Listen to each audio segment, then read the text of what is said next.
Welcome to the Morning Nerdy News. I'm your host, Brandon Dillon, aka The Gray Falcon.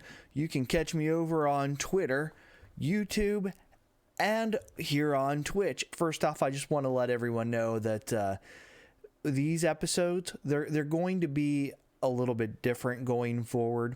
So things have been really busy. We had the snow that came through. I've been shoveling for days for a lot of that and just keeping everything slowed down, but I have created a new show during that time that is That Magic Moment, and that's all about the Magic the Gathering stuff that I have been covering on here before. From now on, everything on that is pretty much going to be moved over to that. I'm still working on a schedule, but that's going to be a once a week thing where I go in and cover whatever news came out about that week. So that'll be off of this show entirely for that one. And then I am also looking at doing another show. That one's still kind of working out how I want to do that one, but more of a book club, but it's going to be focused on sci-fi and fantasy books because for the most part, that's what I really enjoy. Might be the occasional book of something else in there, but given that my history of hundreds of books, all primarily in fantasy books, yeah, I'm probably going to stick with most of those. So you'll get some reviews on those books. I'm just deciding if I want to do that as a monthly thing for just brand new books, or if I'm going to do that as a weekly thing, and then in weeks that I don't completely have time to finish out a book, I may do past books that I've done already. So keep an eye out on that. We'll have more information on that here a little bit later on. But for right now, this show is probably going to be sitting at once a week, at least for next week as well. I don't know if I'm going to go back to every day like I was before. Unfortunately, just the way schedules are going around here and everything that's been going on, I just haven't had the time to do a daily morning stream where I might have time to be able to do it in the afternoon for certain days and then mornings on other days. So working out the kinks on that, but we are going to have more shows because of that on different things. But that just means that we're not going to see this as consistently. This might be a couple of times a week thing that as time goes by, or it could stay as one day a week, where I could find that I've got the time, and there's a lot of news going on that I could put it up every day. So stay tuned on that. But for right now, with this one, and then again next week, it's just going to be the once a week for at least these 2 weeks. All right, so let's go ahead and move into today's news. First up, Matthew Ball put up a thing where he said, somehow I entirely missed that the head of Amazon's cloud gaming service, Luna, decamped this month for Unity. Mark was the former CPO of Sonos and Xbox, follows obvious trouble at Google Stadia the same month. So if you don't know what Luna is, this is Amazon's streaming game service. It's pretty much exactly what Stadia was, only a different pricing model. It's all built around you pay a monthly fee and you gain access to a bunch of games, kind of like you would with Xbox Game Pass. Only it's not as wide. There's not as many of the big AAA games as you're getting on Xbox Game Pass in many instances. And then it also has additional subscriptions for other services where you can go in and pay for like Ubisoft. So this is kind of sad news that we are getting, that the person who was in charge of this, who kind of told us that this is still going to go strong even after we heard that Stadia was getting rid of their first party games, which I'm actually going to get more into that in just a second. But basically we're seeing that from the top down, we could have a slowdown in a lot of these things that come. And the statements made earlier this month made me question whether or not Amazon is still going to have that commitment with this guy being gone. So we'll find out how everything falls with Mark leaving. But on the other side of that, apparently Stadia had some issues where some of their first party games that had already been released had issues. So what we had here was they needed to patch some bugs, and they had already gotten rid of the team in order to take care of that. All of a sudden, they're going to have to figure out how to still maintain their first party games that they have created, put the investment in, and promised that they're going to keep up on. But at this point, it's just more indications that Stadia is probably not going to be here long term. In other not long term news, we have an update from BioWare, and this is on the Anthem. And Anthem Next was supposed to be coming out probably this year in order to kind of reboot the initial game. And they announced yesterday that, unfortunately, after reviewing what was currently existing with the creation of that, they are not going to continue forward. So if you were someone who enjoyed Anthem like I did, because the gameplay was great, flying around, the fighting in the game, the loot needed a lot of work, the story needed to be more coherent with the gameplay, but overall they had some really good pieces of this, and they unfortunately are giving up on it. So if you were one of those people that was still holding out for Anthem to have this big comeback that we were going to see, like we've seen with other games in the past, where we've seen like Fallout 76 has continued to grow and work on bugs, and even though that game's not perfect, the team has constantly put into that in order to make sure that that grows and becomes something. Anthem apparently is not continuing to keep enough players, would be my guess, to make this worthwhile. I wouldn't be surprised if we see these assets moved into another game here in the future. They are talking about wanting to continue to focus on Dragon Age and the next steps in BioWare's games for Mass Effect and whatever else comes next. Unfortunately, it's just not going to be in the world of Anthem anymore. And in other disappointing news, Cyberpunk, still in the news. So apparently they had a cybersecurity attack, and they were unable to access through their VPN to be able to get the next patch ready in time. So patch 1.2 for Cyberpunk 2077 has been delayed. They don't give a specific date on when exactly. They just say second half of March. So keep an eye out on that. But unfortunately, that's a pretty big problem happening over there, that now their own security is becoming a problem for them to be able to access and work on this game, for something that they plan to grow, add a lot of DLC for, and even spin-offs potentially. So just we'll let you know as we get more information on that. But just another punch to the gut for Cyberpunk and CD Projekt Red over there. And then some good news over on Steam. Over in beta, they are now allowing remote play together, invite anyone. So in here, you'll be able to get a link, you copy that link, you send it to a friend, and they'll be able to remote play in and play games with you, assuming that your hardware can handle it. So if you've got like a split screen setup, you're sending this remote play link in order for them to come over and play with you. It could create a bit of a problem if you're not able to handle that. But again, this is just beta, so they are still going to be working out the kinks. But this is a fun way to see where we are going with technology in the gaming industry for things beyond just streaming, but using remote play to play with a friend while they play on their local network. And then we have some other positive news. We don't know when this is happening, but PlayStation over on their blog the other day announced that the next generation of VR is coming to PlayStation 5. So we're going to see a wider field of view.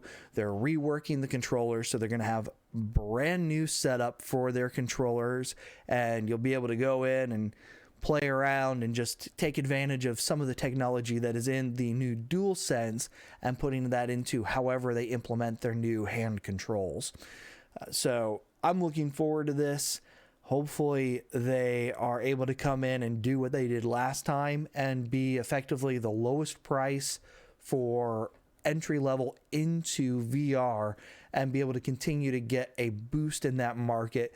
There are still new games coming out in VR regularly, so make sure that if you don't have one already, maybe take a look into this when it comes out.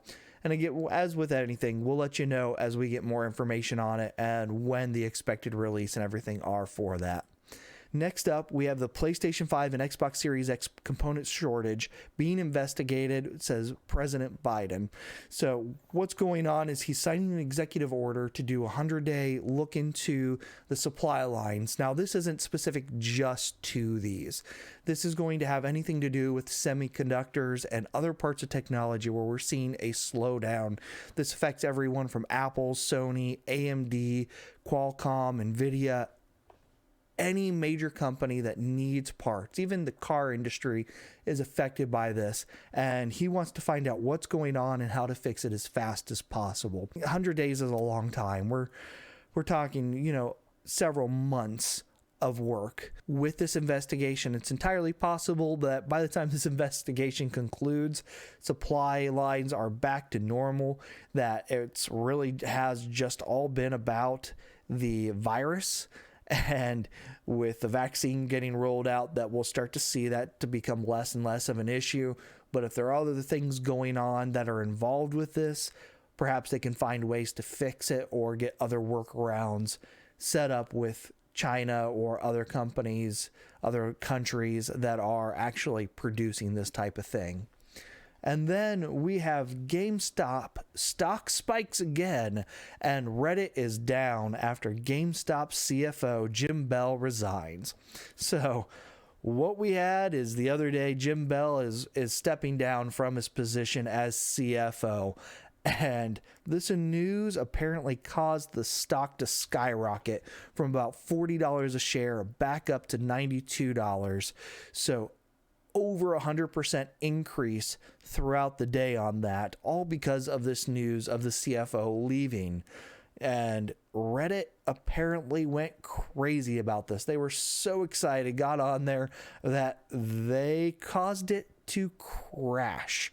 This had nothing to do with specifically the Game Stonks thing, but it was related to all these people's feelings about how GameStop was run, about trying to deal with hedge funds, deal with these major companies, and because how excited that group got, they crashed Reddit in the process as well. It is interesting to see that someone leaving a company is having such a positive impact on the shares of it. But this wasn't the only company that went up.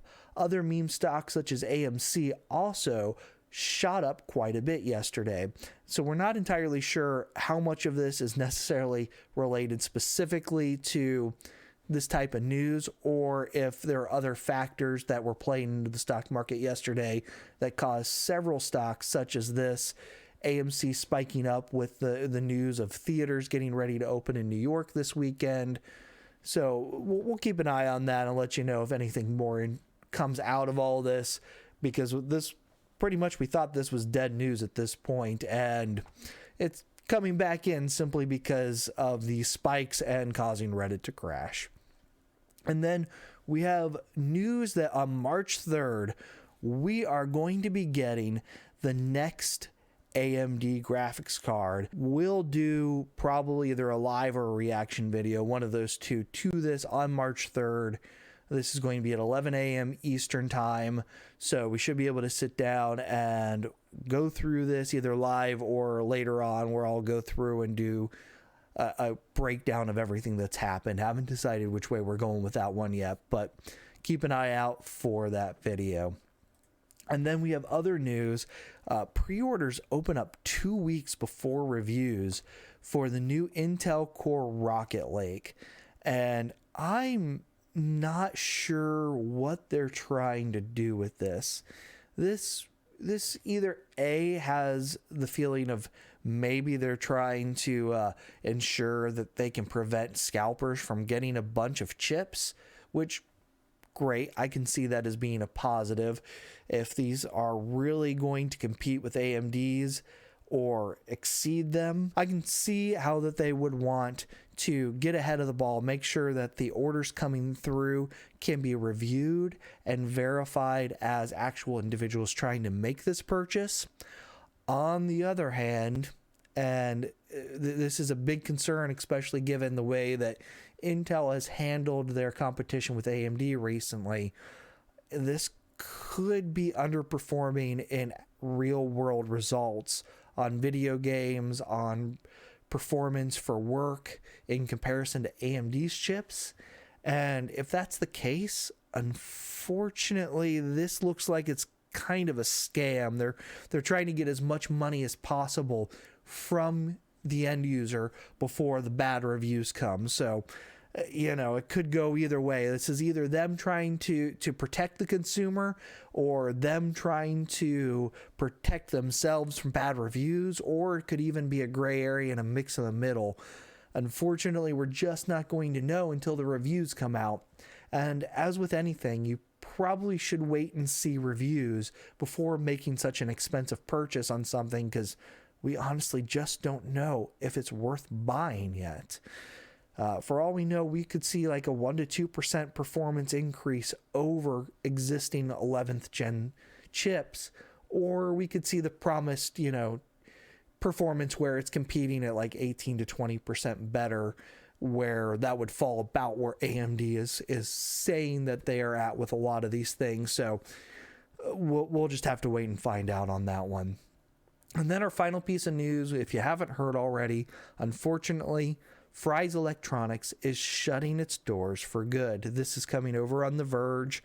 It's all over the news, all over the place. Apparently came quite suddenly. Most people were not expecting this. But I went with this one specifically because we have tweets built into here where we can actually see images of Fry's and inside of the store, and how it looks like they've kind of been gearing up for this, because we have photos of just empty shelves for the most part. This place is pretty much left for dead, and we're just now finding out about this, which is funny. Unless they have just moved the inventory out off these shelves and shipped it somewhere else really quick, which normally isn't done. This looks like it was actually been a build up to something for a little while, and we're just now getting the announcement of this happening. So unfortunately, it's a shame that we're going to see another store go out of business. They state that this is because of COVID, and also related to the change in consumer habits where more people are shopping online. They're not going into their local store, and that affects competition. And a lot of stores like this aren't able to actually price match when you go and compare it with Amazon or other places, because the margins are so thin, especially on computers and computer parts, that if a place has it for cheaper, oftentimes they just can't price match that. Even Walmart at this point has gone to the point where they have told me that no, our store is no longer going to price match anything from anywhere other than Walmart.com, and it has to be sold by Walmart. It can't be from one of the third-party sellers. So one of those things where we're just seeing everything kind of go downhill on this, and that's a shame. But that's going to be it for today. Again, remember, we will probably not have another show until next week on Thursday. I'll let you know if I'm able to put anything else through, but just given schedules and everything that's been going on between weather and everything else, we're going to be looking at once a week at least for next week as well.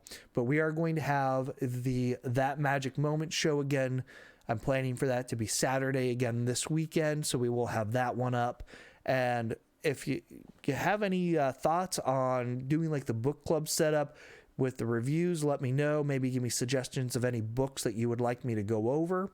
If I haven't read it, I might pick it up, go through it, and add that into the list. And if you're interested in hearing reviews of older books, so maybe that's something I do weekly rather than like once a month, depending upon how quickly I can get through some of the books that are available. And once again, if just hit that subscribe button if you're watching this over on YouTube. Hit the follow button if you're here on Twitch. And follow me on Twitter as The Gray Falcon over there. Until next time, have a good one.